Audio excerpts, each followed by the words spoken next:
아직도 모니터 앞에서 예배 드리는 분들이 많이 있습니다. 우리 어린이 주일에 함께 인사를 나누었으면 좋겠는데, 우리 진심으로 어린이를 사랑합시다. 이렇게 두 손을 흔들어 인사합시다. 시작. 어린이를 사랑합시다. 네. 자, 오늘 말씀, 인생의 질문 말씀으로 답하다 두 번째 시간이 되겠습니다. 오늘은 가정의 주일을 맞이해서 가정인가 교회인가, 그 우선순위에 대한 문제를 여러분들과 함께 나누어 보려고 합니다. 오늘 어린이 주일이고요. 아마 부모된 사람들 모두는 우리의 자녀들이 잘 됐으면 좋겠다, 이런 마음들을 가지고 계실 거예요. 어떻게, 그리고 잘 된다고 하는 것은 어떤 것일까? 우리들이 한번 생각해 보면 좋겠습니다. 근데 오늘 말씀을 전하는 게 사실 굉장히 힘이 들어요. 왜냐하면 이제 가정이라고 하는 이 카테고리가 너무 많이 바뀌어지는 것 같아요. 그래서 우리 묵상팀에서는 목사님 이거 참 이런 설교는 안 했으면 좋겠다라고 이야기를 하는데, 우리 가운데 혼자 사는 분도 참 많아요. 결혼을 안 하는 사람도 많아요. 자녀가 없는 가정도 참 많아요. 그런데 어떻게 일률적으로 가정이라고 하는 카테고리를 가지고 설교를 할 수 있겠습니까? 제가 고민을 하다가 제가 내린 결론은, 우리들에게 지금 제일 필요한 것은 성경에서 이야기하고 있는 가정의 모습, 변할 수 없는 이 진리를 선포하는 것이 중요하겠다라는 생각이 들었습니다. 오늘 여러분들 가정이 혼자 사는 가정이든 자녀가 없는 가정이든 대가족이든 이 말씀이 여러분들의 가정에 잘 적용되면 좋을 것 같습니다. 자, 이런 생각으로 말씀을 열어가 보겠습니다. 언젠가 제가 신방을 하다가 들은 이야기입니다. 한 집사님이 교회에서 문자 메시지를 받았어요. 성경 공부를 하는 팀에서 보내준 문자 메시지인데 이런 문자였다 그래요. 우선순위를 분명히 하십시오. 막 수요 예배 참석하려고 나가려고 하는데 우선순위를 분명히 하십시오, 문자를 받은 거예요. 근데 이분의 눈에 들어온 게 뭐냐면, 너무나 어질러진 집을 보게 되었고, 지금 내 우선순위는 교회 가는 게 아니라 집을 치우는 것이다 라고 생각이 들어서 집을 치우고 수요 예배를 안 갔대요. 자, 요걸 가지고 그냥 생각하시면 됩니다. 지금 답은 없습니다. 무엇이 옳은 일일까? 자, 오늘 문제를 풀어가는 순서를 저는 이렇게 정해보았습니다. 먼저 우리의 가정이 왜 중요한지를 우리가 깨닫는 일이고, 그 다음에 우리의 신앙이 왜 좋은지를 깨닫는 것이고, 그 다음에 이 신앙과 가정 가운데서 우리들이 어떤 선택을 할 것인가를 생각하는 그런 말씀이 될 것 같습니다. 우리 묵상팀의 한 권사님이 이런 글을 올려주었네요. 두 가지 중에 무엇이 중요하다라고 말하기보다는, 하나님 앞에서 내가 먼저 회복되고 신앙적이 될 때 하나님이 기뻐하시는 신앙적인 가정이 뒤따라올 수 있다. 그래서 이분은 신앙적 융합이라고 하는 말을 썼어요. 그러니까 신앙과 가정이라고 하는 것이 대립적인 개념에서 생각되는 것이 아니라 융합적인 그런 생각을 가져야 된다는 이야기죠. 제가 언젠가 여러분들에게 그런 이렇게 실험으로 이렇게 여러분들 실물 설교를 했던 적이 있어요. 제가 볼펜을 가지고 이런 이야기를 했죠. 우리들의 삶에 늘 고민이 되는 것은 우리의 신앙, 영적인 영역과 우리 삶, 생활에 대한 영역이에요. 신앙인이라면 늘 그런 고민을 하죠. 어떻게 이 균형을 맞추며 살 것인가, 그렇죠? 균형을 맞추려고 노력을 해요. 근데 이게 쉽지 않습니다. 조금만 무게 중심이 옮겨져도 이 균형을 잡는 게 쉽지 않아요. 지금 잡았어요. 근데 언제 떨어질지 몰라요. 그런데 우리들이 균형을 잡는데 이런 방법이 아니라 이렇게 잡는 방법이 있죠. 훨씬 쉽습니다. 우리가 신앙적인 영역이 필요하다고 생각할 때 우리들의 삶을 신앙적인 영역으로 옮기는 거죠. 또 이렇게 살아가다 보니 우리들의 삶의 가정에 내가 소홀한 것 같다라고 생각되면 이렇게 중심을 좀 옮기면 되는 것이죠. 그러니까 우리들의 신앙이 이게 균형을 맞춘다라고 하는 것보다 우리들의 삶의 한가운데서 우리들이 무엇이 중요한지를 캐치하는 능력, 영적인 민감성이 있을 때 우리의 삶을 잘 만들어갈 수 있다는 생각이 들어요. 우리들에게는 분명히 중요한 것, 우선순위가 있습니다. 근데 문제는 뭐냐면 늘 현실적으로 라고 하는 말이 따라오죠. 우선순위는 아는데 현실적으로 그게 가능한가, 이런 문제도 우리는 가지고 있어요. 또 우리 부모들은 자녀들을 이렇게 키우면서 이런 말을 하죠. 야, 다 너를 사랑하기 때문이야. 그런데 생각해 보세요. 사랑한다고 하는 것이 과연 그게 옳은 일일까? 사랑하기 때문에 하는 행동들이 과연 옳은 일일까 생각해 보면 늘 그런 것 같지도 않아요. 자, 우리 다시 한번 이 말씀을 좀 풀어가기 위해서 2018년도에 보건사회연구원에서 조사한 부분인데요, 가정에 대한 한번 띄워줘 보세요. 반드시 결혼을 해야 된다라고 생각하는 남성이 2015년도에는 65%였는데 2017년도에 50%로 줄어듭니다. 지금은 훨씬 더 많이 줄어들었을 것 같아요. 여자들은 보니까 2015년에 40%에서 2018년도에 29%로 줄어들었어요. 아마 지금은 훨씬 더 줄어들었을 것이라고 생각합니다. 또 이런 조사를 했어요. 5, 60대 2022명에게 물었는데 황혼 이혼 어떻게 생각하냐 그랬더니 41%가 긍정적이다. 또 졸혼, 이혼은 아니지만 결혼 생활을 끝내는 그런 상태로 살아가는 거에 대해서 42%가 긍정적이다. 그러니까 요 중에 4사람은 지금 헤어질 생각을 하고 예배를 드리고 있을지도 몰라요. 우리들이 지금 살고 있는 우리들의 가정의 형태라는 것이 예전에 생각했던 엄마, 아빠, 자녀들이 있는 그런 가정이 아니라 여러 형태의 가정들을 생각하고 있다는 거죠. 제가 말씀을 준비하다 보았던 책이에요. 버지니아 사티어라고 하는 사람이 쓴 사람 만들기라고 하는 책에 아주 흥미롭게 본 내용이에요. 자, 자동차는 자동차 공장에서 만들어요. TV는 TV 공장에서 만들어요. 그런데 자동차 공장에서 불량 자동차를 만들면 불량품이 나오는 거예요. TV 공장에서 불량 TV를 만들면 불량품이 나오는 거죠. 그러면 불량 청소년과 불량 남편과 불량 아내는 어디서 만들어지는 걸까요? 네, 가정에서 만들어지는 거죠. 그래서 우리들의 가정이 어떤 프로덕트를 내느냐고 하는 것은 굉장히 중요한 일이고, 어떤 면에서 보면 우리들 사회가 가지고 있는 구조적인 모든 문제들은 가정에서부터 나오는 것이다 라는 것을 부인할 수 없죠. 이 가정이 1인 가정이든 자녀가 없는 가정이든 대가족이든 가정 안에서 일어나는 문제인 것은 우리들이 부인할 수 없을 것 같아요. 자, 먼저 가정이 왜 중요한가? 이건 아주 중요한 일인데요, 하나님께서 이 땅 위에 아담을 만드시고 아담이 혼자 사는 것이 좋지 아니하여, 창세기 2장 18절에 보면 그가 혼자 사는 것이 좋지 아니하여 돕는 배필로 하와를 만들어 주셨어요. 그러니까 교회보다 먼저 하나님이 첫 번째 만드신 것이 가정인데, 그 가정을 만드시고 하나님께서 보시기에 좋았던 거예요.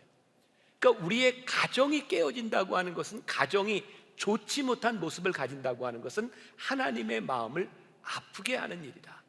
자, 오늘 본문에 다윗의 이야기가 나오고 있습니다. 여기에 다윗과 그의 아들 압살롬의 이야기가 나오고 있죠.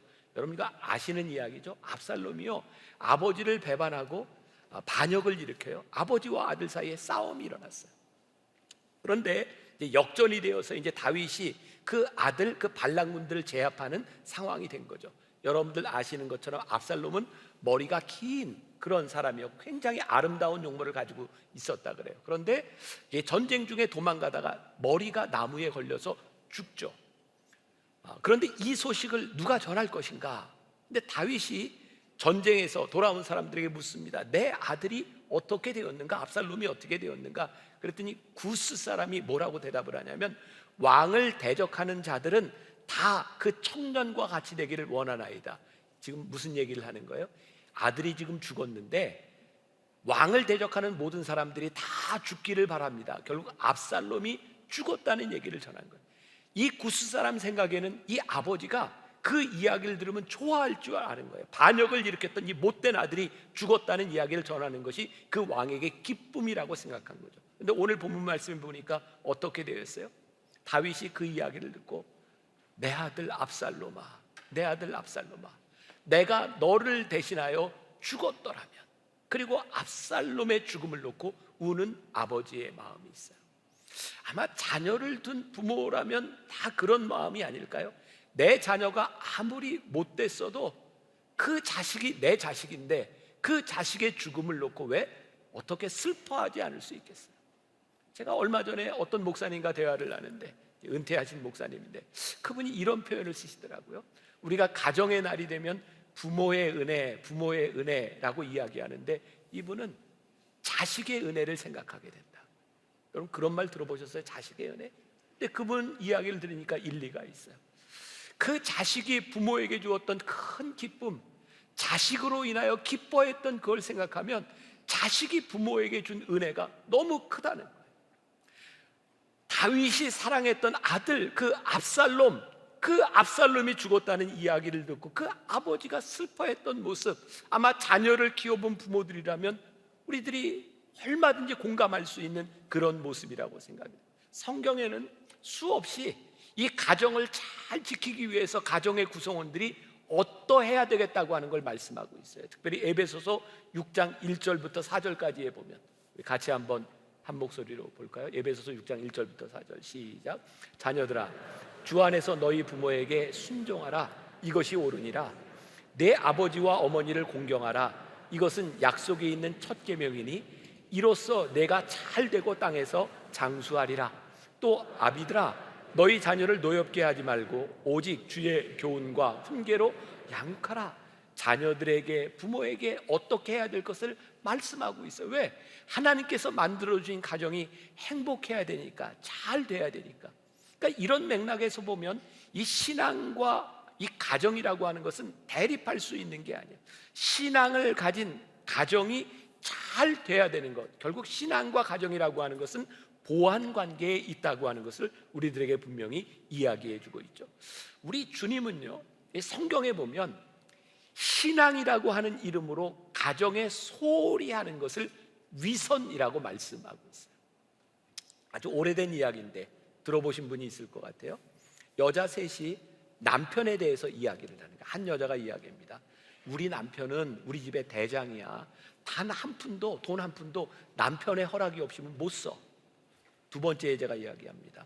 우리 남편은 우리 집에서 왕이야. 우리 집안의 모든 돈은 남편을 위해서만 써. 세 번째 여자가 우리 남편은 우리 집에서 신이야, 신. 그랬더니 두 여자가 물어보니 신처럼 남편을 대하는 게 어떤 건데? 그랬더니 이 여자가 나는 우리 집의 수입의 90%는 내가 쓰고 10%는 남편을 위해서 써. 이게 무슨 뜻인지 또 모르는 분도 좀 있는 것 같아요. 자, 남편을 위한다고 하지만 사실은 위하는 게 아니다. 그냥 뭐 재밌게 만든 농담이겠죠. 이게 성경에 보면 예수님께서 마가복음 7장 11절부터 12절에서 이런 말씀을 하세요. 같이 한번 읽어볼까요? 시작. 너희는 이르되 사람이 아버지에게나 어머니에게나 말하기를 내가 드려 유익하게 할 것이 고르반 곧 하나님께 드림이 되었다고 하기만 하면 그만이라고 하고 자기 아버지나 어머니에게 다시 아무것도 하여 드리기를 허락하지 아니하며, 당시에 율법을 지키는 사람 중에 이렇게 고르반, 하나님께 드린다라고 하는 건데 이걸 하나님께 다 드렸으므로 자기 아버지와 어머니에게 해야 될 의무를 다하지 않는 것, 그거 잘못됐다는 거예요. 다시 말하면 신앙이라는 이름으로 우리들이 교회에 충성하고 우리들이 신앙생활을 잘하는데 정작 자기의 부모, 가정에 소홀한 것을 가리켜서 이 회칠한 무덤, 이 독사의 자식들, 이것이 얼마나 위선적인가라고 말을 하고 있는 거예요. 자, 다시 표현하면 신앙생활을 잘 하기 위해서 우리 가족의 행복이 깨어지고 있다고 하면 하나님은 그거 기뻐하지 않으신다는 거예요. 그러니까 하나님은 가정이 깨어지는 걸 기뻐하지 않으신다. 가정이 중요하다고 하는 것을 분명히 성경에서 말씀하고 있는 거예요. 자, 그러면 신앙이 중요하다고 하는 것은 어떤 의미일까요? 자, 다시 이야기합니다. 신앙 때문에 가정이 깨어질 수 없다는 이야기를 했어요. 그런데 이 신앙의 문제에 들어와 보면 우리가 깨닫게 되는 것이 있는데, 가정이 깨어지는 근본적인 원인은 신앙이 깨어질 때 있다.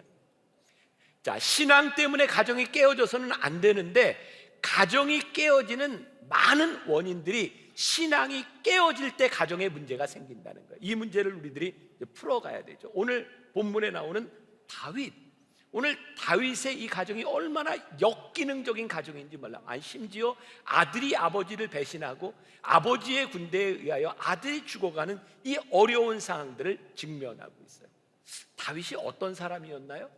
가장 대표적인 신앙의 사람, 주옥 같은 시편을 많이 썼던 사람.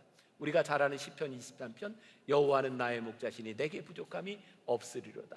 이 시편을 언제 썼을까요? 다윗이 도망자 시절에, 그의 인생의 가장 험한 시기를 지나갈 때 주옥 같은 시편을 썼어요. 가만히 생각해 보니까 우리의 인생의 고통의 시간을 지나갈 때 우리는 하나님을 참 잘 의지하고 살아가요. 힘들고 어려운 때 우리의 신앙을 지키는 거 그거 별로 어렵지 않습니다. 그런데 모든 것이 다 풀려가고 평안하게 되면 신앙을 지키는 게 쉽지 않습니다. 다윗에게도 그런 일이 오게 된 거죠. 사무엘하 11장에 보니까 다윗이 범죄하는 이야기가 나요. 아주 유명한 이야기예요. 황혼역에 다윗이 잠을 깨고 옥상에 거닐다가 저 건너편에 목욕하는 여인 밧세바를 보게 됩니다. 성경에 보니까 저기서 목욕하는 여인 밧세바가 아름다워 보인지라, 그래서 자기의 정욕을 참지 못하고 그 밧세바를 데려다 동침해요. 그리고 밧세바가 임신했다는 소식을 알고 이게 큰 문제가 될까 봐 그의 남편 우리아를 죽이죠. 다윗이 굉장히 무서운 죄를 짓습니다. 그리고 사무엘하 13장 2장이 지나서 사무엘하 13장에 가면 어떤 이야기가 나오냐면 다윗의 자녀들의 굉장히 슬픈 이야기가 나오죠. 다윗에게는 여러 아내가 있었어요. 그 중에 맏아들이었던 그 암논이라는 아들이 배다른 누이 다말을 사랑해요. 그래서 그 다말을 차지하고 싶어서 아프다는 핑계를 대고 그 아버지에게 저 누이로 하여금 나를 좀 돌보게 해달라. 그리고 끌어들여서 강제로 강간해요. 추행해요. 그리고 그 누이를 데려다 살았으면 괜찮아요. 그 당시에는 근친혼이 가능했으니까. 그런데 그리고 나서 이 암논이 다말을 버려버립니다. 그런데 다말에게는 그의 친오빠 압살롬이 있었어요. 압살롬이 그 소식을 듣고 이를 갈죠. 그런데 바로 어떻게 할 수는 없었어요. 그리고 벼르다 잔치를 마련하고 그 암논이 거기에 왔을 때 그 암논을 죽이죠. 야, 이제 동생이 형을 죽인 거예요. 그리고 압살롬은 무서워서 도망갑니다. 몇 년 후에 다윗이 그 압살롬을 얼마나 사랑했는지 다시 압살롬을 데리고 와요. 그런데 데리고 온 압살롬에게 아무런 말도 하지 아니하고 혼내지도 아니하고 몇 년의 시간들이 흘러갑니다. 압살롬은 그 시간 동안에 반역을 일으킬 준비를 하죠. 제가 남성 성경 공부를 하면서 그런 이야기를 했어요. 왜 다윗은 그의 아들들이 이렇게 범죄하고 나쁜 일을 했을 때 그 아들들을 견책하지 못하고 혼내지 못했을까? 이유는 분명하죠. 다윗이 스스로 자녀들을 혼낼 자격이 없다고 생각한 거죠. 왜? 내가 더 큰 죄를 지었으니까. 다윗이 부모로서 자녀를 혼낼 수 있는 자격을 상실한 것은 그의 영성이 깨어지면서부터였어요.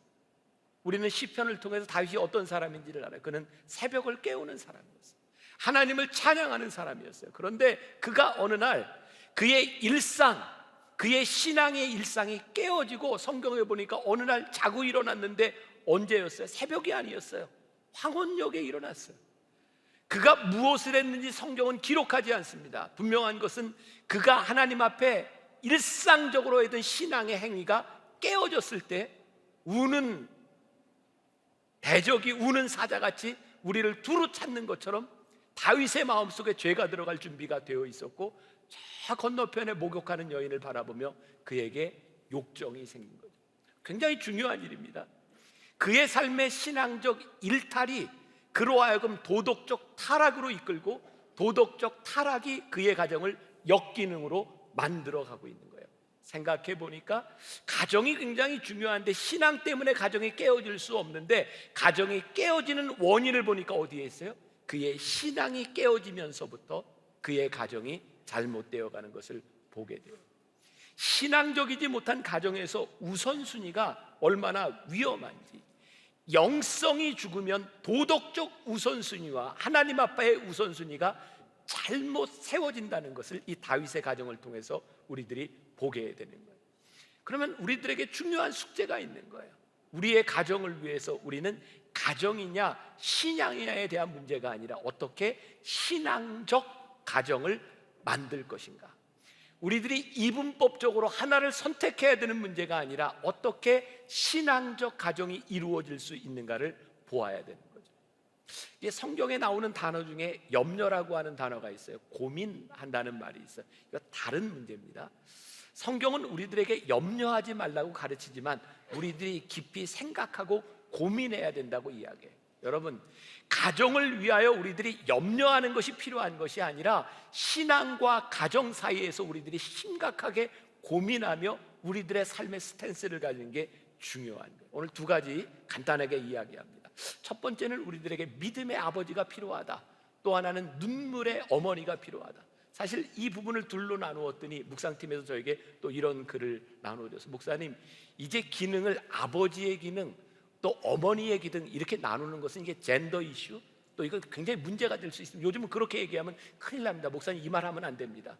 제가 설교를 준비하다 이런 생각을 해서, 그래요, 아버지의 역할과 어머니의 역할이 남자와 여자로 나누어질 수는 없겠지만 믿음의 중심을 잡는 어머니든 아버지든, 그 다음에 자녀를 위하여 눈물을 흘리는 어머니든 아버지든 이것이 분명히 존재해야 된다. 그래서 여러분들이 이 아버지를 어머니로 넣어도 좋아요. 그러나 믿음의 아버지가 필요하다고 하는 것, 믿음의 중심을 잡는다는 것이 얼마나 중요한가. 지난주에 남성 성경 공부가 끝났어요. 그리고 마지막에 이렇게 간증하는 시간들이 있었는데, 한 아버지가 아마 지금 예배를 드리고 있을지도 몰라요. 그런 간증을 했어요.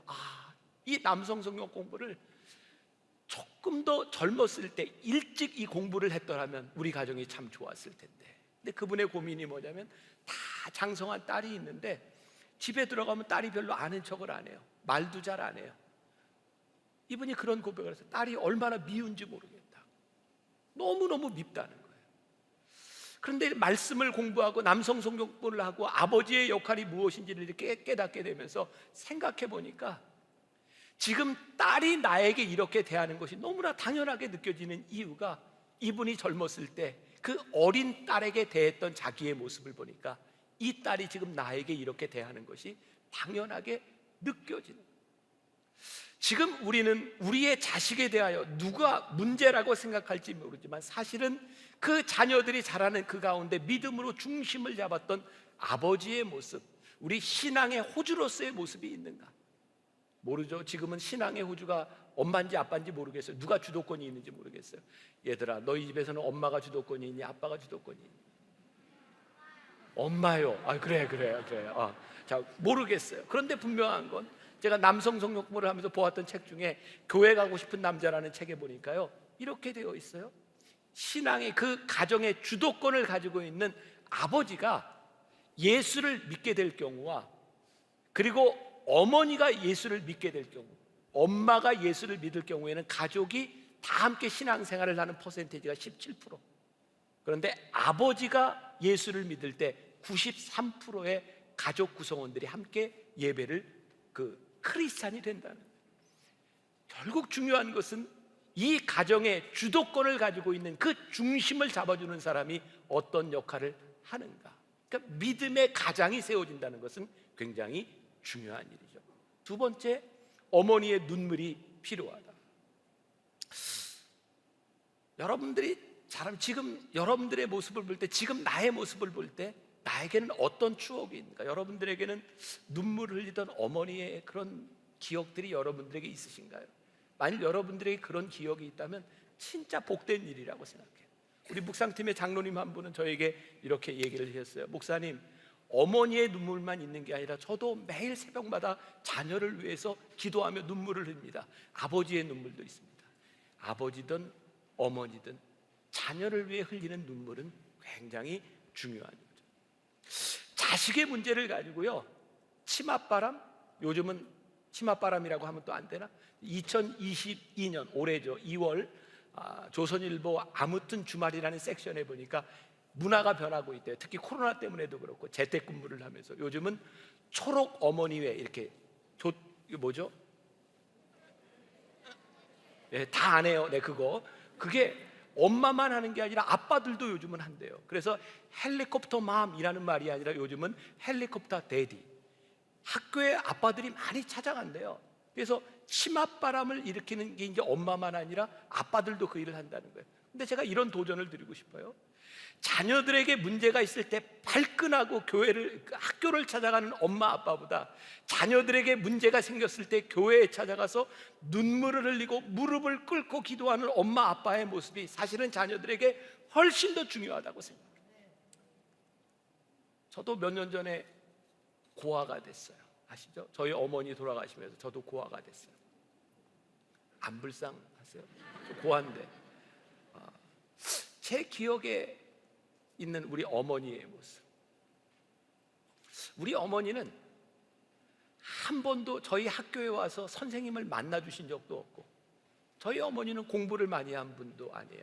아무튼 저는 이렇게 방목당했어요. 우리 어머니는 제가 초중고 대학을 다니는 동안 저에게 교육에 어떤 것도 관여하지 않았어요. 아마 관여할 수 없는 상황이었겠죠, 사모님으로 사시면서. 근데 제 머릿속에 떠오르는 어머니의 모습이 있어요. 제가 1983년도에 운전면허증을 땄어요. 제가 대학교 1학년 때였는데 운전면허 시험을 이제 보러 가는데요, 그 당시에 그 일종 면허, 이게 트럭으로 운전을 하는 거예요. 근데 제가 학원을 다니지 않고, 제가 이렇게 누구한테 배우는 걸 싫어해요. 그래서 학원을 다니지 않고 운전면허 시험을 봤는데 계속 떨어지는 거예요. 요즘도 그러나요? 운전면허 시험 볼 때 수입인지 붙이나요? 요즘도 붙이나요?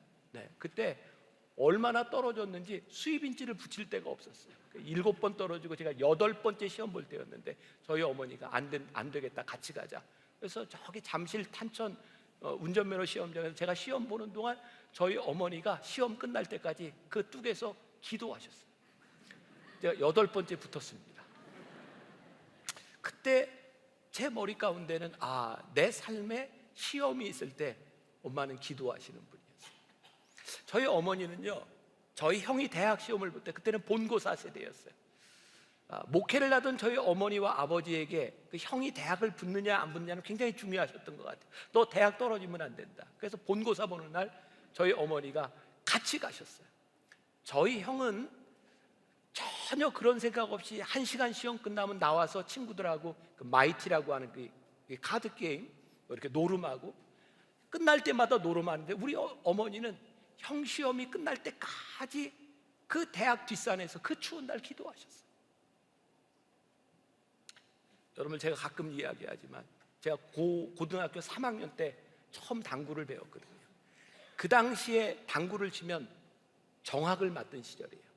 그래서 저는 당구를 정학 맞지 않으려고 밤 12시부터 새벽 4시까지 당구장에서 당구를 쳤어요. 학력고사 봐야 되는데 그 당구를 배우고 났는데 그게 안 끊어지는 거예요. 그래서 매일 새벽에 이렇게 4시에 이제 끝내고 들어오면, 저도 이제 고3인데 4시에 앉아서 이렇게 공부하려고 하면 저희 어머니가 제 모습을 보고, 야, 공부도 좋지만 잠도 자야 되지 않겠니? 뭐 이렇게 얘기를 하시는데 이 당구가 안 끊어지는 거예요. 근데 그해 10월입니다. 교회에서 저희 이제 만나교 상가 시절인데 부흥회가 열렸는데 강사 목사님이 자녀들을 다 어머니한테 데리고 오라고, 그래서 예배 참석하라고, 그리고 와서 자녀들을 위해 기도하는 시간이었는데 그때 저희 어머니가 저를 위해서 눈물을 흘리고 기도하셨어요. 야, 그때 당구가 끊어지더라고요. 그리고 대학 가서 쳤어요. 근데 그때 그 끊어지에 당구를 끊을 수 있었던 것은 어머니가 혼내고 하는 것이 아니었어요. 어머니가 눈물 흘리는 기도였어요. 오늘 제가 여러분들에게 도전하고 싶은 거예요. 믿음을 지켜주는 믿음의 호주가 있는가? 그리고 자녀들의 인생의 가장 중요한 순간에 자녀들을 위해 기도하는 엄마의 눈물이 있는가? 2006년도에 하인츠 워드라고 하는 유명한 미식축구 선수가 영웅이 됐죠. 한국계 혼혈입니다. 미국 군인과 결혼해서 미국으로 가는 그 엄마, 아버지는 떠나가고 엄마 혼자 아이를 키워야 했던 그 엄마는 호텔에서 일을 하고 음식점에서 일을 하면서 아들을 키웠어요. 그런데 그 아들내미가요, 다른 친구들한테 엄마를 보이는 걸 부끄러워했어요. 그래서 학교 데려다 주면 이 아들이 문을 열고 잽싸게 나가고, 엄마는 누가 볼까 봐 그 운전석에 이렇게 푹 숙여서 사람들에게 보이지 않도록 하는 그런 엄마였어요. 어느 날 하인츠 워드가 학교에 갔어요. 문을 열고 탁 나가려고 하는데 엄마는 자기의 얼굴을 보이지 않으려고 딱 눕히는데 그때 엄마의 눈물을 봐요. 하인츠 워드가 이렇게 고백하죠. 그날 엄마의 눈물을 보는 그날 나는 바보로 보던 엄마를 바로 보게 되었다. 그리고 엄마의 눈물로 인해서 하인츠 워드는 그의 삶의 가치관이 변하죠. 그리고 위대한 인물이 돼요. 오늘 여러분들에게 던지고 싶은 도전이에요. 눈물의 기도가 있는가? 믿음의 중심을 잡아주는 아버지가 있는가? 행복한 가정은 자녀들의 기분을 맞춰주는 교육 방식에 있지 않아요. 자녀들의 기분을 맞춰주면 즉흥적이 되고 부정적인 사람이 돼요. 내 기분에 맞지 않으면 안 돼, 내 마음에 들지 않으면 바꿔. 얼마나 즉흥적이 되는지 몰라요. 우리들에게 굉장히 중요한 것이 있어요. 내 마음에 들지 않기 때문에 유치원도 바꾸고 학원도 바꾸고 교회도 바꾸고 아무거나 바꾸어 버리는 사람들이 아니라 내 마음의 중심, 내 신앙의 중심, 내 삶의 우선순위가 무엇에 있는지, 어떤 일에도 내가 포기할 수 없는 내 삶의 우선순위, 신앙의 우선순위, 하나님이 우리들의 삶의 우선순위가 되어 중심을 붙잡아 줄 때 그 자식이, 그 가정이 바로 되지 않겠습니까? 가장 명확한 기준, 하나님보다 앞서지 말아라. 다윗이 정욕에 불타오를 때 하나님보다 앞설 수 없다고 그의 믿음이 있었다면 그것은 이길 수 있었을. 자녀들이 불평과 불만을 이야기하고 즉흥적이 될 때 그 삶의 중심이 무엇인지를 분명히 알 수 있을 때 그 중심을 잡아줄 수 있을 텐데, 우리가 그 중심을 잃어버리고 살아가는 것은, 오늘 여러분들에게 우리의 가정, 신앙의 문제가 대립되는 이분법적인 그런 구조의 문제가 아니라 신앙이 세워져야 가정이 세워지고, 가정이 세워지는 것을 기뻐하시는 하나님 앞에서 이 신앙과 가정이 대립되는 관계가 아니라 신앙과